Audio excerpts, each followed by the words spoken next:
Greetings,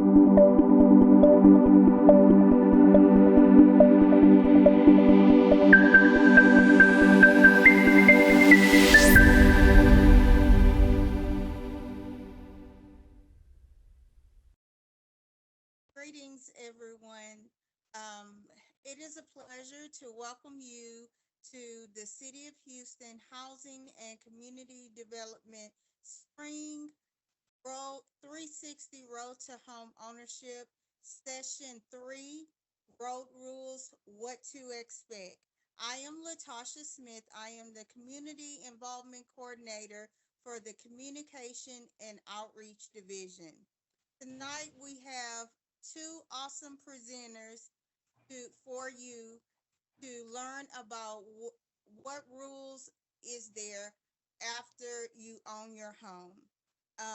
We have two presenters, like I stated. Our purpose for this session is for you to understand the importance of making the best decision for yourself and for you to know how to be financially stable on when after you get into a home and what to expect and what type of bills that you will accumulate being a homeowner.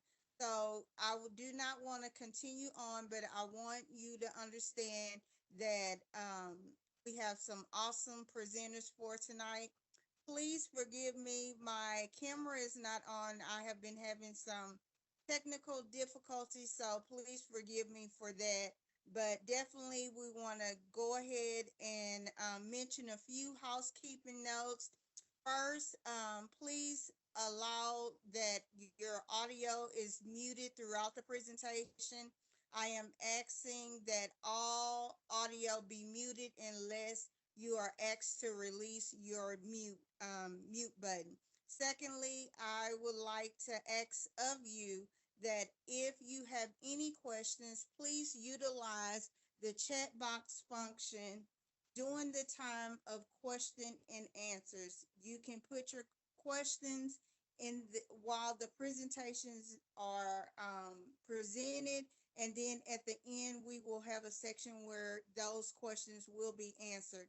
And also, if you have additional questions that you weren't able to put in the chat box function, at that time we will ask you to release your mute button to speak and ask your question. Lastly, this event is a recorded event.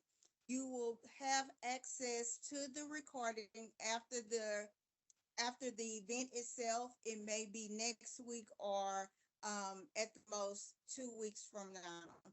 But definitely, if I want you to understand that it is recorded, the presentation and the recording will be sent to you in your email.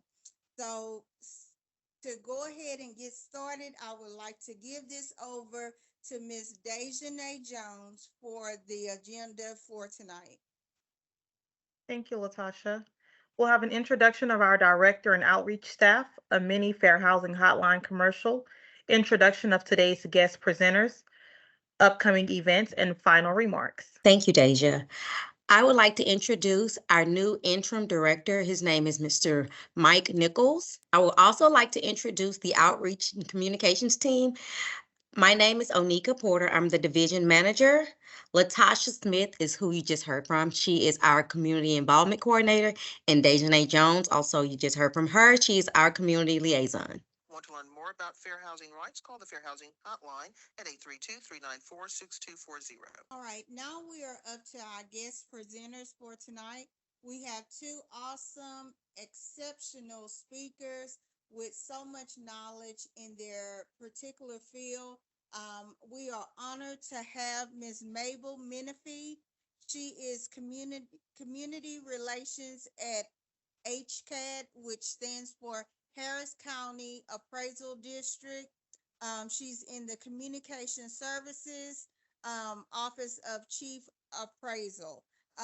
Also, I am going to wait to introduce our next presenter. So now I will give this over to Miss Mabel. Miss Mabel has been with us since we started this and I am so honored to have her. She has so much knowledge within her field, and she comes with a wealth of knowledge. So I hope that you are ready. You have your pencils and pens, and also your fingers. So if you need to put questions in the chat box function, you can do that throughout the presentation. So now I give this over to Miss Mabel Menifee. All righty. Let's see. I'm going to share that showing up. Let's see. Yes, ma'am. Oh, it is. Okay. It's not on my screen, but that's fine as long as it's showing up for you guys. Okay. Good afternoon and well, good evening. And thank you, Latasha, for that very, very complimentary introduction. Much appreciated. Anyway, as she said, my name is Mabel Menifee, and I'm with the Harris Central Appraisal District. I work in the Communication Services Division, and my role involves much of it involves community relations and outreach, educational programming, trying to get to as many people as possible in Harris County to make sure they understand uh, the property tax system or have some understanding of the property tax system in Texas because it is a little different from what it is in many states, and it can, and not knowing some of the basics can often cost you money that you don't need to spend. So just to go ahead and get started, I'm a little off that because I can't see the screen, but I am looking at it on my from my original PowerPoint file. So Let's press from beginning, Miss Mabel. there we go. We did, believe it or not, we practiced this, y'all. I forgot. It works a little differently between Teams and Power and Zoom. So anyway, again, let's go ahead and get started.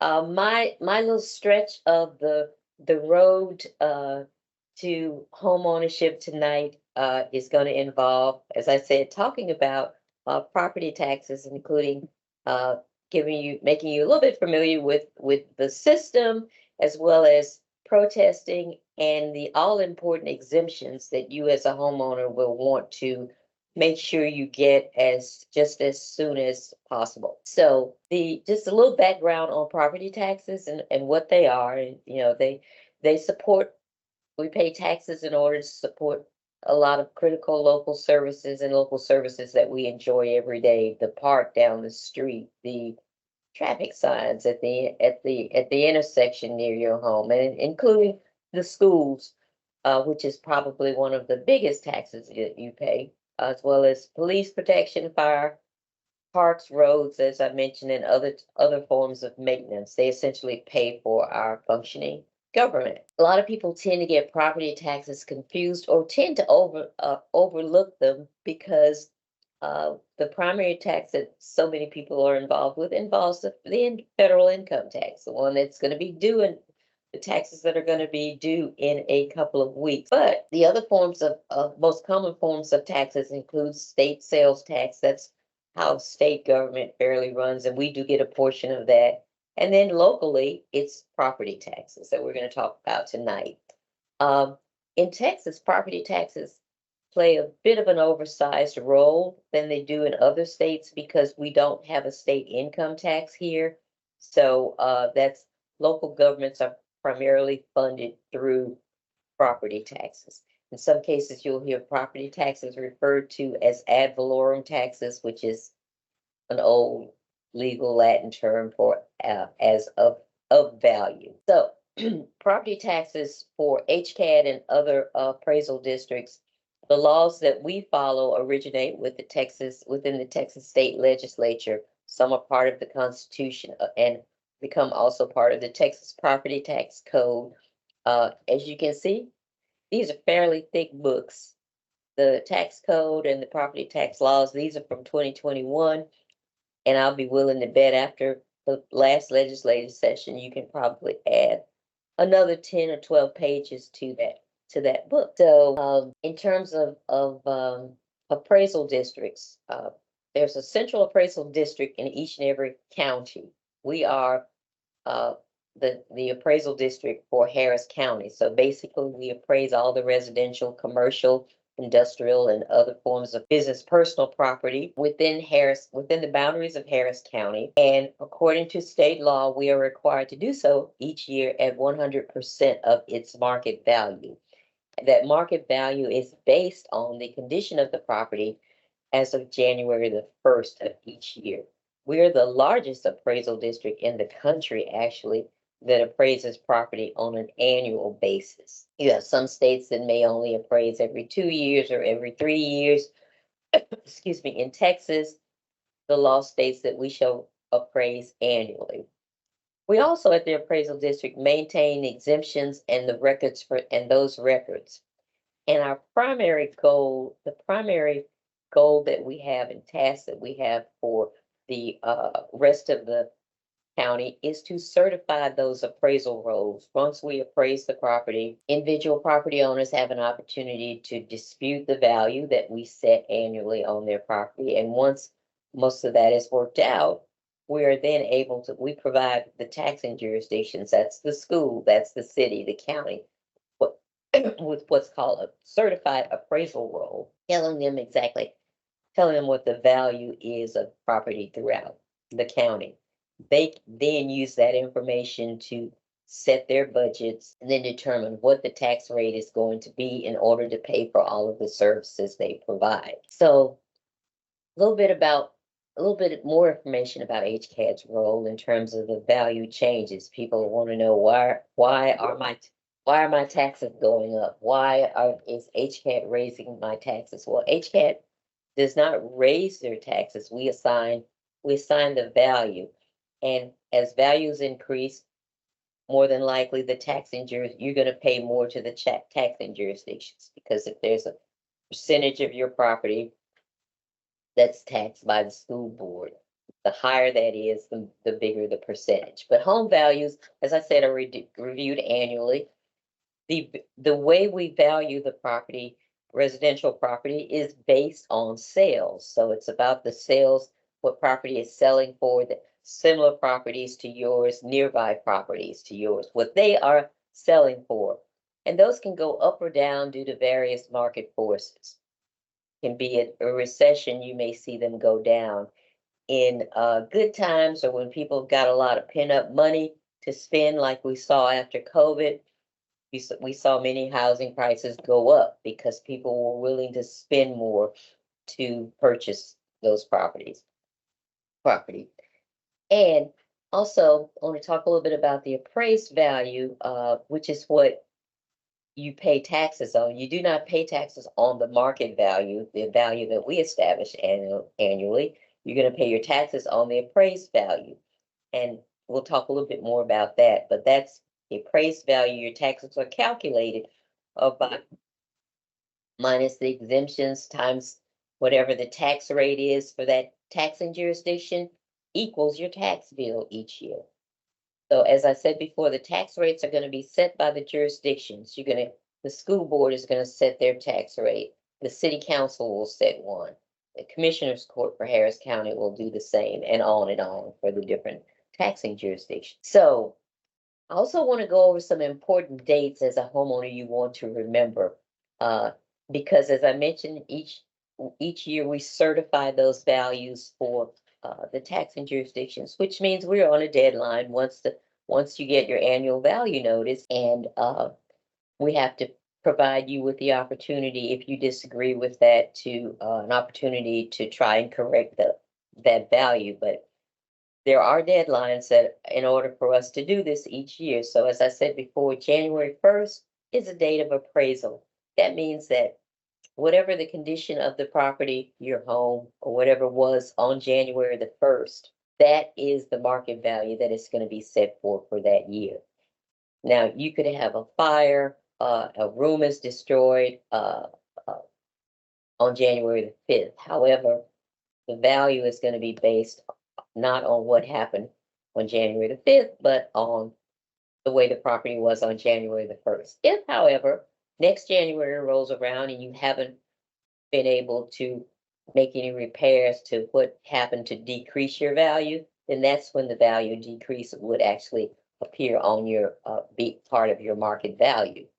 Also want to mention that for those of you who want to explore this a little bit further, we do have a series of workshops that specifically talk about protesting values, where you can talk with an appraiser, a senior appraiser, or evaluation analyst at HCAD, the experts at one of those. And those are going to be posted on our website within the next couple of days. If you'd like to attend one, they'll be held in different parts of the county. The protest deadline is usually May 15th when you receive that value notice from HCAD.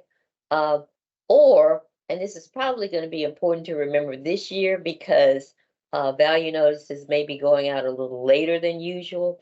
But when you get that value notice in the mail, when you get your value notice in the mail, you're going to have until May 15th or 30 days after the date of the notice. So that is when you would say, when you get that notice and you don't agree with the value that HCAD has placed on the home, you can file something called a protest, also called an appeal, but protest works better. And that way you have an opportunity to to provide information to HCAD as to why you think that market value is incorrect. And then, of course, a lot of people think that we send them the tax bills. We do not. The tax bills all come from the tax assessor collector for those particular agencies. For Harris County and for a lot of other agencies, it's going to be the Harris County tax assessor collector. They collect for a number. If you could live in a school district where they have their own tax assessor collector, I think Spring may have one. They have their own, but the bills come from those entities. And so it's important, and believe it or not, people still do this. It's important not to send us your tax pay. Do not send your tax payment to HCAD. You're going to want to send it to the appropriate tax assessor collector. So what do you get from us as we're about to go into the season where you're going to be where homeowners receive their annual valuation notices. Those usually come out in during the month of April. Sometimes they may come out as early as late March, but usually in April. This year, we've sort of redesigned the value notice. It had a lot more words on it, legalese and stuff, but we're trying to make it as simple to understand as possible for property owners. So this year, when that value notice comes out, it's going to show that it's going to show the appraised value and the market value. Always remember, the appraised value is going to be the value that your taxes are going to be based on, not the market value. Market value is the value that HCAD determines based on sales, that which a property would sell for to a willing buyer on the open market. And that's our primary role, is to establish that that market value. Now, the appraised value, again, the number that's used to calculate your tax bills, could be the same as the market value, especially if it's a rental property or an investment property where you don't get exemptions. But if it is your primary residence, you're going to be eligible for those exemptions. We'll talk about that in a minute. And it can also be lower because once you get those exemptions, it's going to, after a year's worth of ownership, something called the 10% appraisal cap will kick in. And that protects you, the homeowner, from rapidly increasing values when the market's hot. Some investors may come in and pay a lot of money for a property because they want it, or just sales are increasing, values are going up for whatever reasons. And so we have seen just really a couple of years ago, last year and the year before, in some cases, property values, market values could go up as much as 20–25%, in some cases even 30%. Yeah. But if those homeowners had their homestead exemption, had an exemption, they were protected. Their value could never go up more than 10% in 1 year.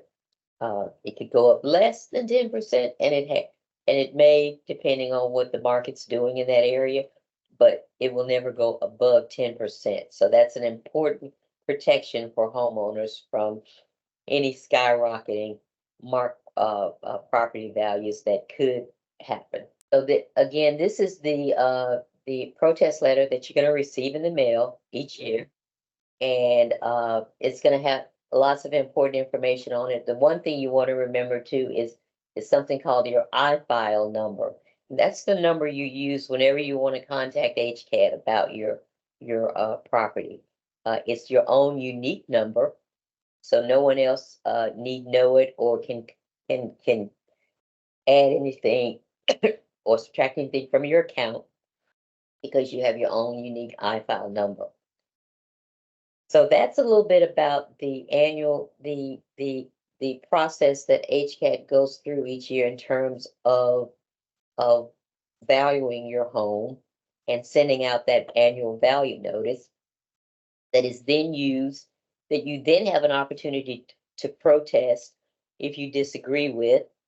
And if not, then that is then used by the taxing jurisdictions to set your tax rate.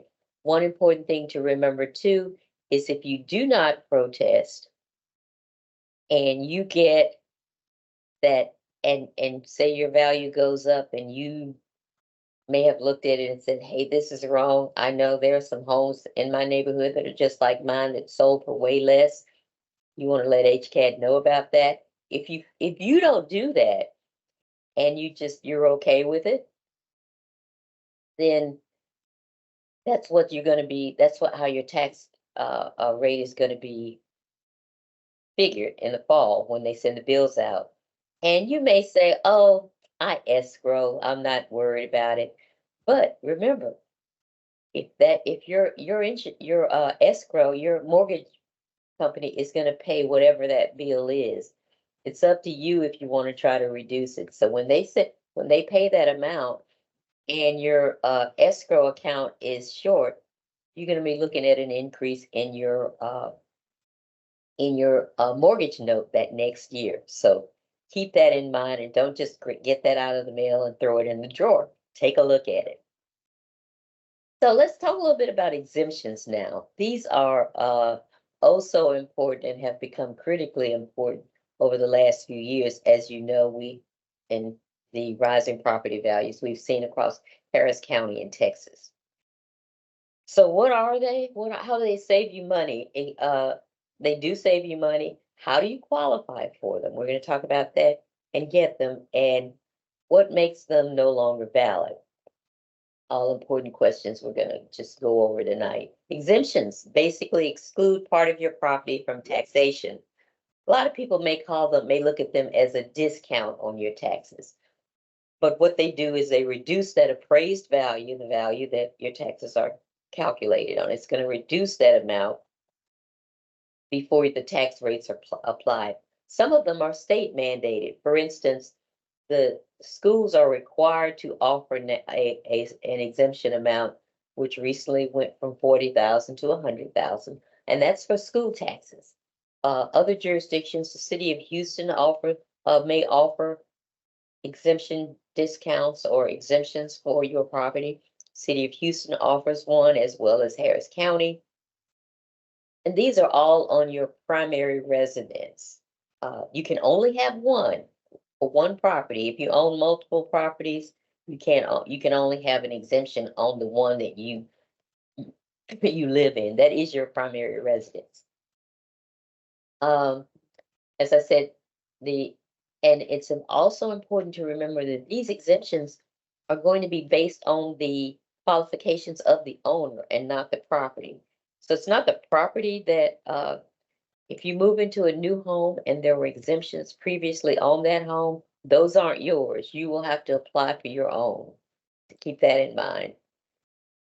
General residence homestead exemption is the most popular. And you can see the rest of them down here that we're going to go over tonight, primarily for homeowners over age 65. There's one for the over age 55 surviving spouse. There's a disability exemption. There's another one for disabled veterans. And then some others that were recently added for the survivors of a first responder killed in the line of duty, the spouse primarily, and then others. There are some other service related exemptions that homeowners can get as well if they've been serving in the military or government, some other government programs that qualify. So just quickly to go over that, everybody probably knows this, but it's important to know that your vote sometimes does count. And one example of that was in November when voters approved to increase the general resident homestead exemption, which had been $40,000. It was a $40,000 discount off the value of your property to $100,000, and that is going to be for your school taxes.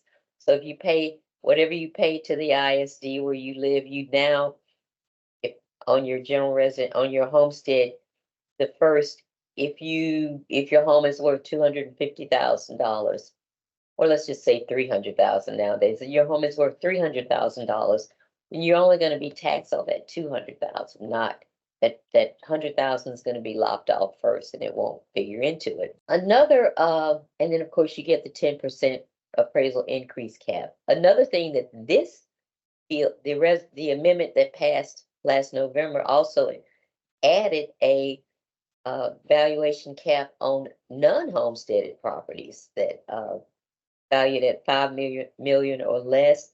And what that basically means is it gives them a little bit of protection too. They get their value cannot go up in a single year more than 20%. So believe it or not, that was happening quite a bit. And the general resident homestead exemption, the most common one. Of course, you have to own and occupy the home as your primary residence. That is the critical first step. We do require documentation of that. So remember this, when you move into your home, one of the first things you want to do is to go out and get your driver's license changed, because we require proof of ownership by having you submit your driver's license, and that license and the address on that license has to match that of the property. So we can take the temporary one, but do not try to apply for the exemption unless you've got that driver's license available. And if the home is in both you and your spouse's name, or we will need both copies of both driver's licenses. You also, as I mentioned earlier, get that 100% school tax exemption, and that's state law, and then some and other exemptions that may be offered by various jurisdictions. It's a good idea on our website if you are interested.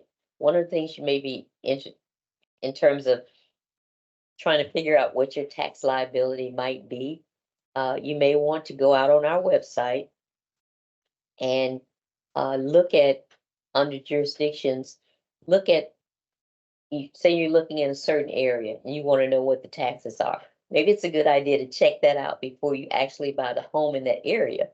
And that way you kind of have an idea of whether you're living in an area that pays far more taxes than what your second choice would have been. So keep that in mind. The over 65 and disability exemptions. This is basically the same type. These two are pretty much the same, and they offer the same benefits. If in the year that you turn 65, in addition to it, and you've already got that general resident homestead exemption, you get some additional exemptions because of that. You get an additional $10,000. So instead of on your school taxes, so instead of 100,000, you're going to get 110,000. You also are going to get something called a school or tax ceiling, or in some cases they call it a freeze or a tax limitation. All means the same, but basically it means that whatever you paid in school taxes the year that you turn 65, you will never pay more than that. Your taxes are frozen at that amount. Now you could pay less if the value goes down, but the only way you'll pay more is if you do something to change the value. You make major improvements or upgrades, like you add a swimming pool, or you add some additional square footage, you build an extra room. General maintenance, regular maintenance doesn't count. It's only when you do something that significantly increases the value, then your ceiling may be reset based on that higher value. Um, you're also, if you turn over 65, you're eligible for something called tax deferrals. You can also pay your taxes in installments and not have to pay any penalties with that. And again, there may be other exemptions that are granted for over 65 by individual jurisdictions. So just make sure you, again, might be a good idea to kind of check out the taxes in the areas where you, the area of the county where you're looking to purchase a home. The the disability exemption is something that you would qualify. Hello, somebody's got a mute. Can somebody mute? Thank you. So you qualify for that the entire year that you become eligible to receive that disability again, just as you would for the over 65 exemption. So if you're turning 65 on December 30th, even though you wait until around your birth date to file for that exemption, you will get it for that entire year that in which you turn 65. So keep that in mind. The disability exemption, usually you can qualify through Social Security, or in some cases, some people don't receive Social Security and they may be disabled. There's also a physician statement that they can provide.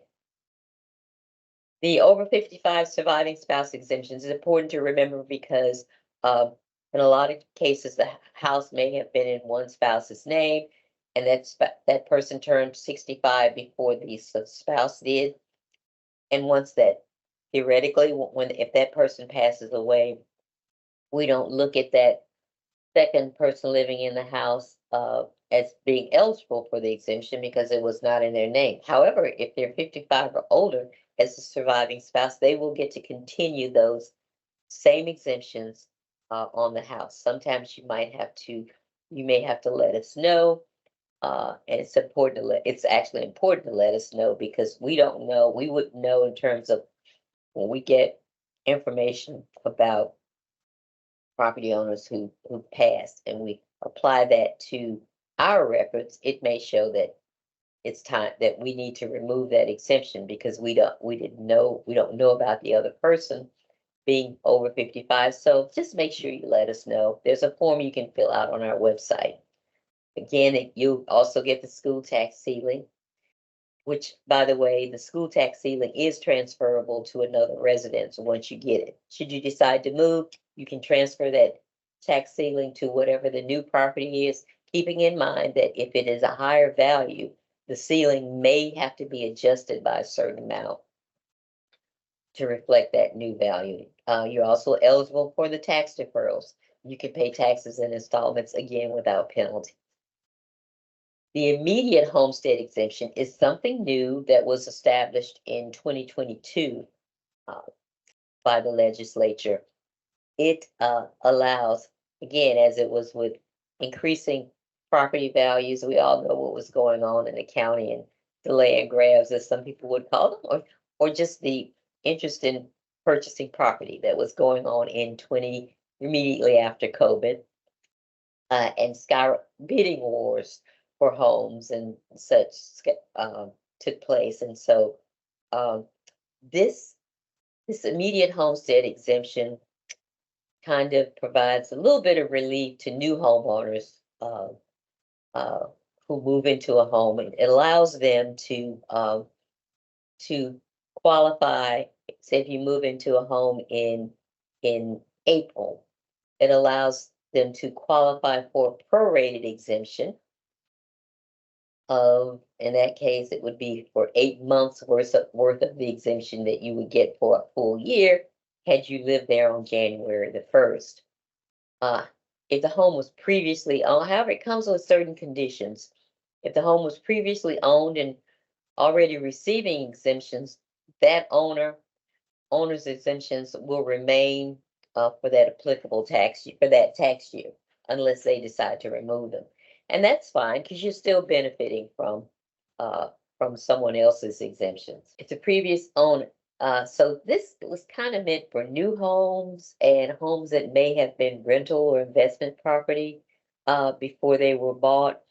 Um, so you get that prorated exemption the first year, and then you must live in the home a full year after that before your appraisal cap is set, because remember it's a January to January in order to set that appraisal cap based on your value not going up more than 10% more than the previous year. So it can be based on a partial year. So, how do you apply for the exemption? So essentially, there's a paper form you can fill out. You can go online. You can go to our website, print it out. You can go to the Texas State Comptroller's office, property tax office, and website and print it out. But it's easier to go online at our website, hcad.org, and go to popular forms under forms, fill it out online. It is fillable. It also comes with a very helpful video that will take you step by step through the completion process, tell you the documents you need depending on the type of um, of exemption you're applying for. And so it helps prevent any delays, because we have a lot of people who send it in, they forget to send their driver's license in, or they forget to send in some other piece of critical information, proof of ownership, or whatever. So that video makes it very easy for you to get it done, and then to kind of prevent any delays from happening, to get that exemption process as soon as possible. And then once your exemptions have been applied to your account, we will send you notification that they are in place. But you can also go out on our website and verify them being in place. Under exemptions on the website, look up your property, and it's going to say residential homestead if that's what you applied for. If you apply for one of the other exemptions, like an over 65 or whatever, it's going to say, it's not going to say over 65. It's going to say residential homestead and then multiple. You know what you applied for, so that multiple is going to tell you that that additional exemption is there. We don't put that out there because that's personal information. We don't want to put out whether a person's disabled or if they're over 65. So it's just going to say multiple. Qualifications, as I mentioned before, you have to own and occupy the home as your primary residence. You can have more than one. Believe it or not, people have tried, and actually, in many cases, their neighbors turn them in, or at some point, we're going to find out from various reports that there is another property that you're claiming an exemption on. So you also get to submit your driver's license or your state issued ID if you don't have a driver's license, with the address of the property on that document. So exemptions are not always granted automatically. It's getting to the point where most of them are going to be granted automatically. But there was a time for a number of years where the applications did not require you to put a birth date. All of them for a number of years now do, so we can do that. But it's always a good idea to check your to check in with us just to make sure. And it's a great way to celebrate your 65th birthday.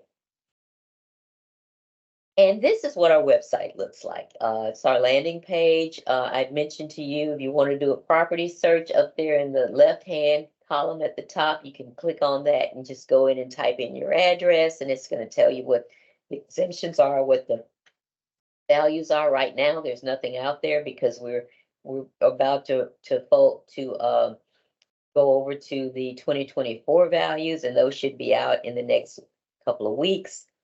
But you can also look at previous values by clicking on the year up there. We also have information about different services. I mentioned forms. You can go to the forms tab and click down and get come up with that exemption application that you want to fill out as soon as you move into the home. And then there are various things, that helpful videos and things that also appear on our website. How do you contact us? We're located out at 13013 Northwest Freeway, which is at the Hollister Tidwell exit. You don't want to come all the way out here if you don't have to. So you can do a lot of things online now. Our website is www.hcad.org. Phone number is 713-957-7800.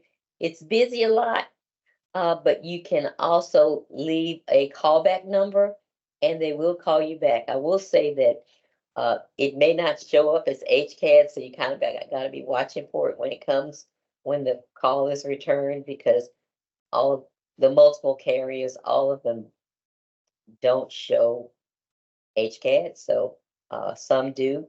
And then you can email us for the time being at help@hcad.org.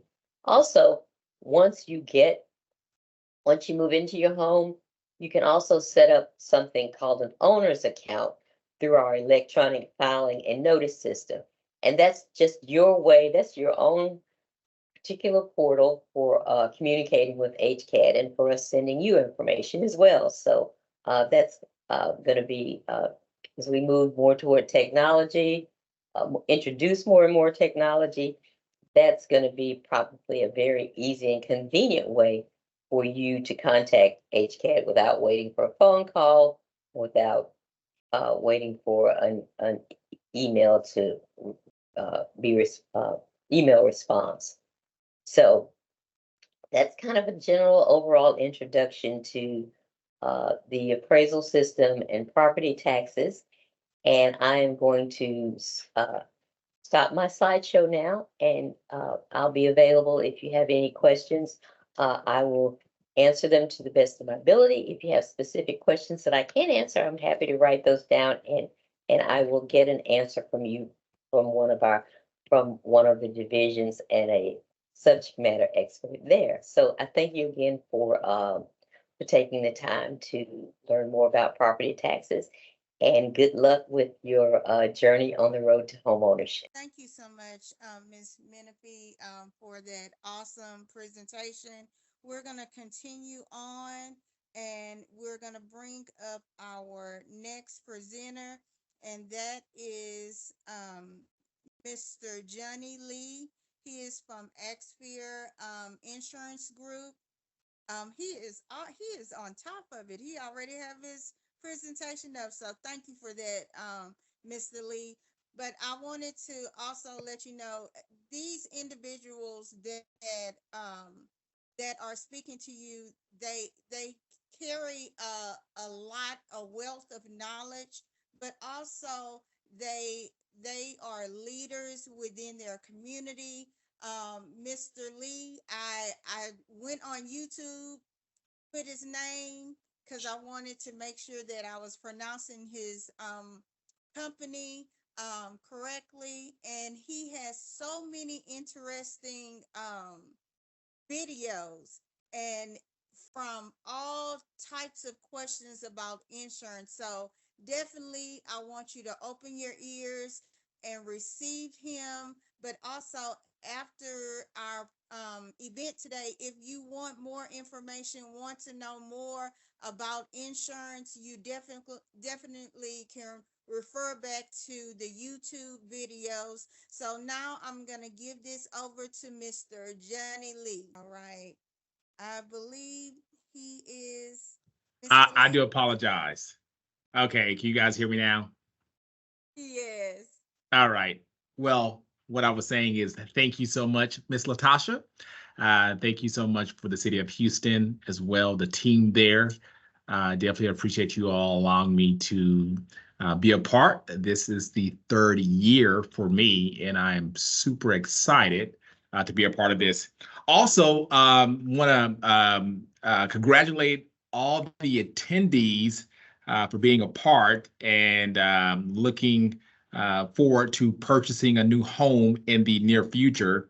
I think real estate is one of the primary means to generating and gaining wealth. So you guys are on the right path in terms of getting knowledge to be able to own property. So congratulations in advance. Just a little bit about me. I was going to try to make this interactive, but I want to respect everyone's time. So just a little bit about me. Obviously, I'm born and raised here in the city of Houston. Went to high school here, went to University of Houston. And so I'm pretty well versed just with all the changes that's been going on. Obviously, the city that I grew up in is not the same city today. Obviously, there's a whole lot of growth from people coming to Texas all over. So one of the main changes that took place in recent years is insurance. And there's a saying in my space that says insurance is not sexy. So unlike property tax, insurance is just not sexy. So I'm going to try to see if I could do my very best to not bore anyone.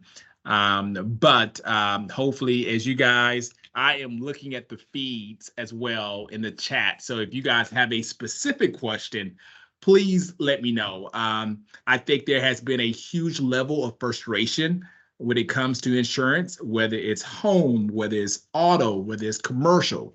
There's been a huge level of frustration when it comes to insurance, whether it's flood.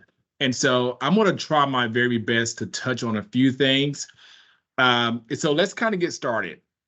You guys know a little bit about me. Obviously, here I'm born and raised here in Houston. I've been in the insurance space for a little bit over a decade. So I'm going on year number 12, and I love what I do. I love helping people to take care of one of their most prized investments, which is their real estate or their home or life insurance, whatever the case may be. Moving on here, we do a few things here, but for the sake of this presentation, I'm going to kind of hone in on homeowners insurance. For the sake of this presentation, I'm going to hone in on homeowners insurance. But as an agency, just to kind of give you guys a broader breadth of what we do quite a bit of other things such as life, umbrella, general liability, commercial insurance, workers' comp, health insurance. We are based in Pearland, Texas. We write insurance all over the state of Texas, as well as Ohio and Pennsylvania. So those are a couple other states that we are operating in as well.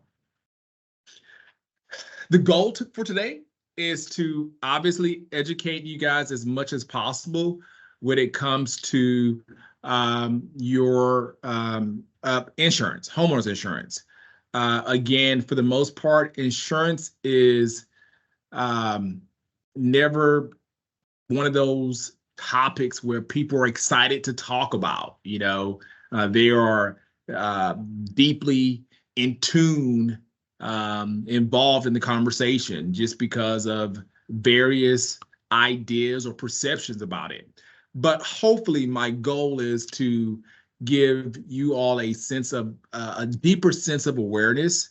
Oftentimes when I'm having a conversation with an individual and it's related to a claim, they are really focused or concerned on whether or not the insurance company is going to assist them, indemnify them, restore them.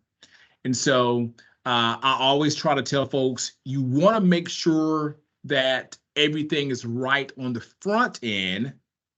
So if something does surface on the back end, you're well taken care of.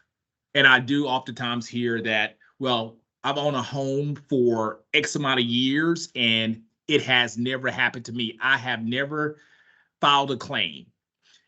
In my world, we file claims almost on a daily basis. And so I try to encourage people to not look at it from a historical or an experiential perspective, but look at it from the perspective of there's a lot of changes that's going on in our city, right? We're doing a lot of building. The more cement that you see that's being poured, the higher the likelihood of your house being flooded.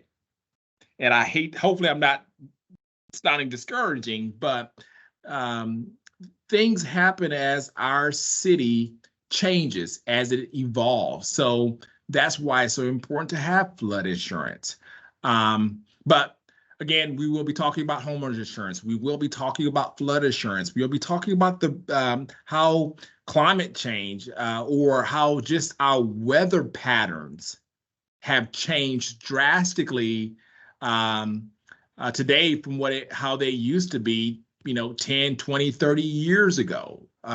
We are seeing an unprecedented amount of events, whether it's hurricanes, whether it's hailstorms, tornadoes, wildfire, just throughout the states in general.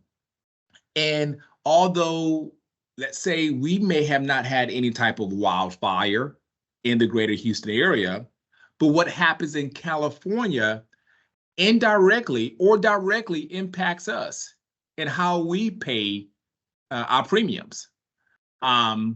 So we will be touching on perils, we will be touching on claims, and again, the main objective is to make sure there is a higher awareness of you understanding insurance. Not going to talk too much about us anymore, but I do want to touch on just a couple of things here. This is going to be from a high level standpoint. So just in general, this picture that you see, it is pretty much general, but it has a few things that I think is important to touch on. And I want to kind of walk through this.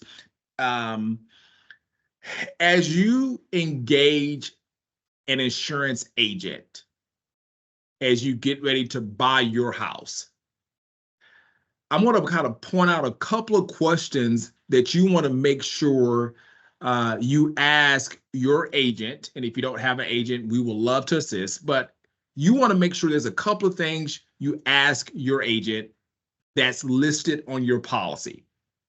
So the first thing I want to touch on is the dwelling. This coverage component is of the structure, the house itself, the physical house itself. If the entire house is destroyed, based off of this example here, the insurance company is obligated to pay out $240,000. Other structures, that will be anything that will be detached from the primary structure of one's house. That could be a fence, it could be a pergola, it could be a detached garage, it could be a mother-in-law suite, it could be a gazebo. So anything that's considered detached would fall underneath other structures. And based off of this example here that you see, it's $7,200. On average, most people, most homeowners don't really need to have a whole lot of coverage here unless their house is, say, custom, or unless they have one of those things that I just touched on, whether it's a gazebo or mother-in-law suite or something like that. But generally speaking, a fence may cost one anywhere from $4,000 to $10,000 to replace. So for the most part, other structures are relatively minimum when it comes to having to pay out. And so other structures are one of those areas where you really don't see a whole lot of coverage being added there. Moving along, personal property. I think this is very important. So personal property. I like to share with folks that this is everything that's inside the house for the most part. I often use the illustration that if you pick up your house, you turn it upside down, anything that will fall out will be considered personal property for the most part. So when you think about personal property here, you want to think about your furniture, your appliances, your clothes, your shoes. All of those things are considered personal property. Fixtures are not considered personal property. They will be considered a part of your dwelling. So another thing that's not considered personal property, and oftentimes this could be a sad conversation when it's had too late. And that would be things like fine arts, jewelry, antiques, firearms, money that one might have in their home in a safe deposit box. Those things are not considered personal property. They are considered personal articles, and they need to be scheduled on an insurance policy, or you could get a separate policy. But just a note, firearms, jewelry. So if you have a wedding ring or a really nice Rolex watch or really nice jewelry, whatever the case may be, that's very pricey, that is not included in your personal property. You can add it by scheduling it on your personal property, or you could get a separate policy to include it in the event that something was to happen to it. But essentially, this is where your furniture, your clothes, your shoes, your appliances, this is where this is the area that would be covering those items. Loss of use, loss of use. So this was a really big deal in 2017. Just for a little engagement, does anyone recall what happened in 2017? You could just kind of make a comment in the chat. Anyone, or you could just speak, whatever is convenient for you. Anybody recall what happened in 2017? Harvey! And the winner is Kendra. So you are right, Miss Kendra. So Harvey happened in 2017, and Mabel. So thank you all so much for your participation here. So yes, Harvey happened in 2017. And one of the bad things about Harvey, unfortunately, if I remember correctly, I don't want to even say a number, but there was a high percentage of people who lived in a house that discovered they did not have the proper coverage in place. Whether it was, and in many cases, what that was flood. Many people, yeah, a lot of folks that were in what's called a flood X zone, essentially meaning that they are not required to get it from their mortgage company. They're not required. And so they just did not purchase it. Doesn't make them a bad person. I'm sure they were being cost conscious, but obviously in the city that we live in, we are prone to flooding. And the more you see people move to this area, and the more you see cement being poured, I think the likelihood of us making sure that we are properly covered is super important. So when that happened, a lot of people had to be displaced. Their house was no longer habitable. And so, unfortunately, as it relates to loss of use here, loss of use, what that does, what that coverage allows one to do in the event that there is a peril, whether it's wind, hail, hurricane, et cetera, it allows the insurance company to pay for that individual to live somewhere else, whether it's an Airbnb, whether it's an apartment complex, whether it's a house.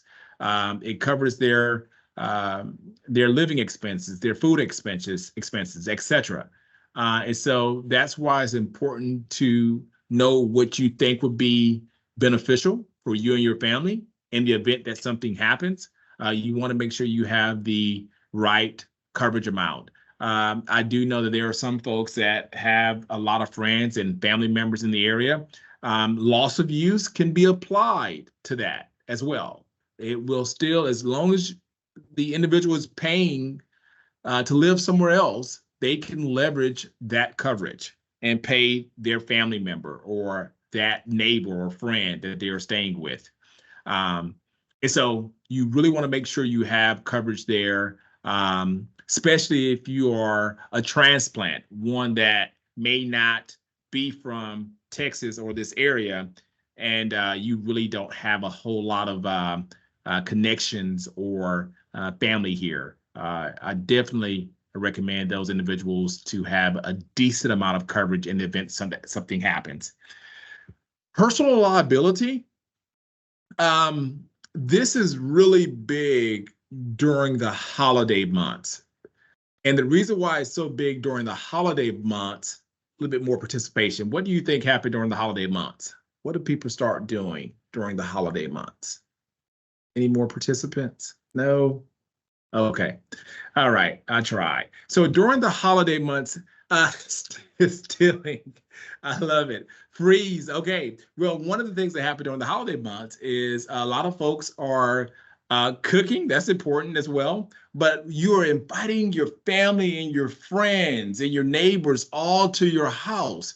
And so most people aren't aware that if something was to happen at your house, if I am at your house for a Christmas party, and let's say I'll slip on some ice, I can legally sue you because it happened on your property.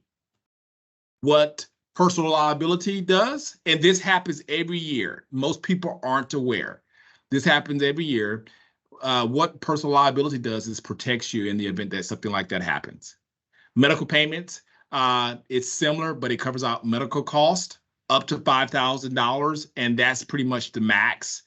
I'm not going to talk too much about premiums. Those premiums, for the most part, are gone. I think this slide might be about 4 or 5 years old as I think about it. But I do want to touch on a couple other things. Optional coverages here. These coverages that you see here, the optional coverages, in some cases, not in all, with certain carriers, Axphere, we are an independent agency. So we write with multiple carriers. We don't just write with one carrier. So there are some carriers where just a couple where these optional coverages would all be included in the policy, on the policy. But then there are some carriers where you can add whatever you want and you could take away whatever you don't feel you need. That's why they are considered to be optional coverages. And for most carriers, they are considered optional. But foundation, anything that happens underneath the foundation, like a pipe that leads to a peril, a pipe burst that leads to a peril, that's what that foundation coverage is for. Water damage. Let's say you have a hot water heater to burst, and water is gushing all over the house. You have that water damage coverage. Seepage leakage, constant or repeated seepage coverage. This is one of those things that's also a part of water damage where there's a really faint or light leak in your upstairs bedroom that you don't recognize or discover until 2, 3, 4, 5 months later. If you don't have this endorsement or coverage in place and you discover that leak several months later, the insurance company may deny the claim. So you want to make sure you have that seepage leakage coverage in place. And water backup is pretty simple. When you think about water backup, just think about your wet areas. So that could be your bathroom, it could be your kitchen, it could be your laundry room. So if water backs up into the house, the insurance company will pay out for the damages that it can cause. Okay, moving along here, we're just about not done. Flood, I want to touch on flood. And the reason being is oftentimes a lot of individuals, or there are a handful of individuals that are not aware that flood insurance is not covered underneath their homeowners policy. It's 2 separate policies. Flood insurance is a completely and entirely separate policy. And again, as I touched on this already, how the city of Houston is built, I highly recommend people to consider flood insurance. Flood insurance has increased over the last few years. I remember the days where flood insurance for a really great policy, you might end up paying $400 to $500 for the year. Now it's more like $1,000 plus a year, give or take. I'm just rounding out. It can be about, I think me and my wife, we pay about $750, $800 for our coverages. But just to kind of round the numbers here, you look the average person in the greater Houston area, they are paying roughly $1,000 for flood insurance, where that number has literally doubled over the last 2-3 years. And this increasing effect is not only with flood insurance, but it's also with homeowners insurance. So one of the things that I want to just mention as we kind of come to a close here, my call to action for each of you as you get ready to purchase one of your most desirable and greatest investment is to make sure you know what you're paying for. There are a lot of individuals that I speak with that might say, hey, look, Johnny, I don't need this. I don't need this coverage. I don't need that coverage. I have a lot of family in the area. So if something was to happen where we have to be displaced, I'm totally fine. My husband works for a company. They are a general contractor. So if something was to happen, they would give us a really great rate. But my ask is, make sure you know what you're paying for, because if you don't know what you're paying for and something happens and you speak with your agent a little too late, it can kind of bite you in the bonds. So you really want to make sure you know what you're paying for. Oftentimes people are so focused on just buying the house that they forget about really properly insuring that house. Leslie, just to touch on your question, is that estimate for a property not located in a flood zone, the estimate as it relates to premium is not, I'm assuming you're talking about is the estimate for the property not located in the flood zone. If you could expound on that question, I would love to address it. But the estimate, depending on the flood zone, there are some flood zones that's written through FEMA, where the numbers are pretty much standard wherever you go, underwritten through FEMA. The numbers are pretty fixed. But there are also a lot of private companies now that have jumped into the flood industry. And in some cases, they were able to give you a better rate. And in some cases, the rate may be a little higher. But I will say that when you look at a couple of states, Texas being one. So when you look at Texas, Louisiana, Florida, California, those are states where a lot of carriers, because of our perils, specifically being wind, hail, hurricane, and flooding, a lot of carriers are a little bit more cautious, conservative, and so rates have shown their resistance to writing in those areas, and so in many cases premiums are a little bit higher. So hopefully that helps. Yeah, and then in terms of the estimates that people are currently paying for insurance, yeah, so those estimates that people are currently paying, and this is for people that are not necessarily what's called this is for individuals that are in an area that is that's considered to be a preferred flood zone. They are paying roughly $800 to $1,000. And the reason why I say an estimate is because depending on the coverage, because you can adjust your coverage when it comes to flood insurance. So if a person has their property, their dwelling, their structure, if they say, hey, I only want $150,000 of coverage for my dwelling, and I only want $70,000 or $80,000 for my content versus someone else saying, hey, I want $250,000 for my dwelling and I want $100,000 for my contents.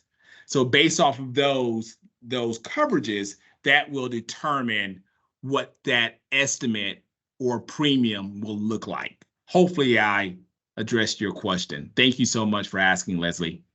But with that being said, please make sure you know what you're paying for.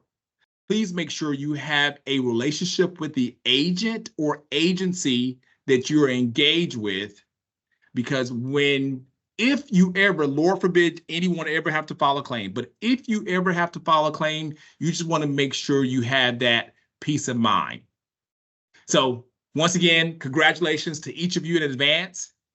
And Ms. Latasha, thank you so much. Ms. Tasha, thank you so much for giving me the opportunity to speak with this great group of folks. Thank you, Mr. Journey, for that. I do have a question for you. I know we are going into the hurricane season. It's coming up real quick. And you spoke about the flood insurance. What is the best time to get that insurance or shop around for that insurance? Great question. And I almost missed that. So two things. Flood insurance, unless you are purchasing a new home and you're purchasing it at closing, there is a 30-day waiting period when it comes to flood insurance. So there's a 30-day waiting period unless you're purchasing a new home and you purchase a flood insurance at closing. I recommend, in terms of purchasing flood insurance, I recommend today. If you don't have it today, I recommend tomorrow. If you don't have it tomorrow, I recommend the following day. The sooner the better. That's the gist. The sooner the better. My wife and I, we've had flood insurance on our primary house since I can remember. I think I take that back. I do apologize.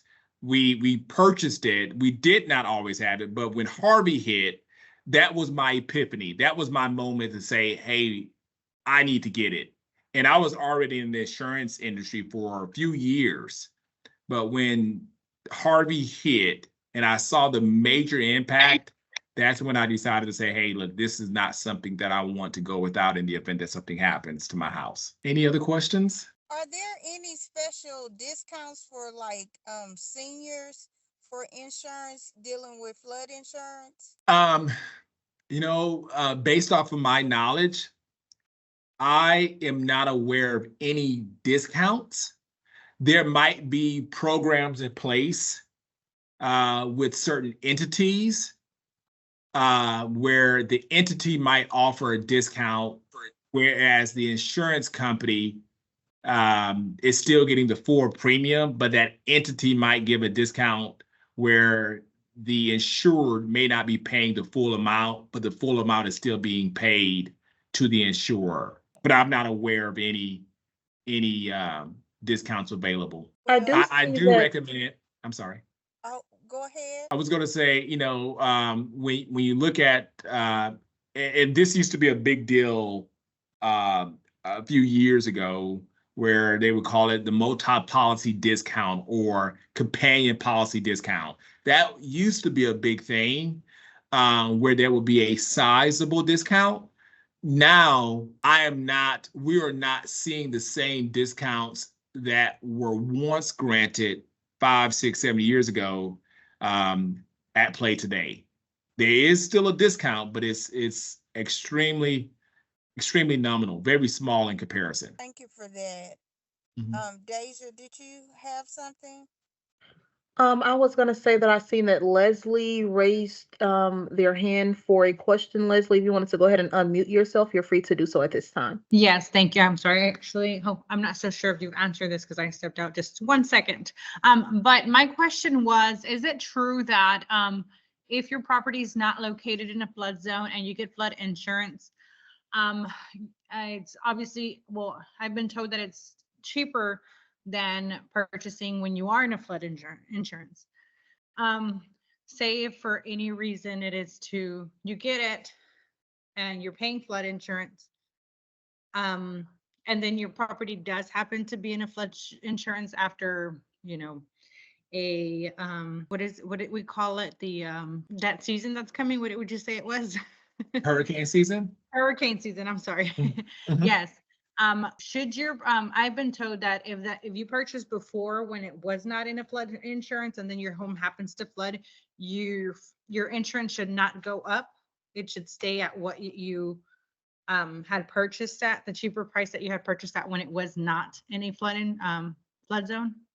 Is that true, or is it just like any other insurance, like a car insurance, your deduct, it kind of goes up? Great, Leslie. Thank you. That's a great question. So there was once a thing called I've been grandfathered in this zone because I've purchased it There you go. 10, That's the 15, word. 20 years ago. So I'm Yeah. grandfathered. We're no longer seeing that. I can't recall, I cannot recall the last time I seen someone being grandfathered in a flood zone. And I believe the reason why is because the primary insurer of flood insurance in our nation is the government. They are the Mm. primary insurer, the National Flood Insurance Program, or FEMA, right? They are the primary insurer. And I think they have been hit so hard over the last few years with the flooding that's been going on throughout the nation that they just kind of pulled back and said that, hey, look, your rate is going to be based off of the plains or plain levels. But there is no such thing, just to kind of speak to the general populace of people here, there's no such thing as not being in a flood zone. There are certain planes or zones that an individual might live in or the house might be located in where the government might say or insurers might say that this person is at a much less risk of seeing or having their house flooded versus this person that's living somewhere in Tomball, right? So if a person lives in Galveston, close to the coast, most likely they are at a higher risk than someone living in Tomball, right? And so the likelihood of a person saying, hey, I'm not in a flood zone will kind of lean toward the Tomball property. But that does not mean that that house is not in a flood zone. The likelihood is just much less than a person living right next to Galveston. Great question, by the way, Leslie. Thank you so much. Thank you. Right. Deja, do you see any other questions at this time? No, ma'am, I do not. All right. Thank you so much, Deja. And thank you, Johnny, for that thorough presentation. You and Miss Menifee, you all have done a beautiful job this evening, and I know that a lot of people, all the individuals on here have learned something. And also, I want to make sure that if you did not catch their information, if you could put your information in the chat box, so if anyone wants to contact you, they can. And like I said, once again, I thank you for taking out the time out of your busy schedule to be a part of this encounter. So we're gonna go ahead and move forward. Now we're gonna go to our upcoming events, and I will get to that shortly. All right, upcoming events. I'll just go through them. We have our fourth and last session of this series, housing tune-ups, maintenance care after ownership. We will have that on April the 17th, same time, same format, 6 to 7:30 p.m.